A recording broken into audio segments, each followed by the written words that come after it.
Ha? Nalaglag yun. Kasi mula sa timber, sir. Kanto ng timber. Wala na dito eh. Ha? Nababaw na eh. Yung, Wala na timber. yung, Yapakan na. Ayan ang bata, magtawid sa kabilang ilog, may balsa. yung. Yan, pag nagabaha, mahirapan sila magtawid galing sa eskwelahan. Kaya nag-request sila sa akin na gusto sana nila balagyan ng hanging bridge. Kaso lang. Sana naman kung may mga magandang kalooban at magtulong magbigay ng budget para magawa natin ng hanging bridge para makapunta siya doon sa kabila. Ayan ang bata, nagabalsa. Kasi pag nagabaha, yan na stranded yung mga bata, hindi sila makauwi sa kanilang bahay.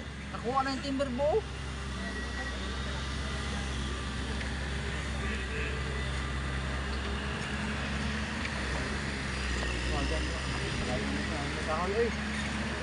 Ano ba ito?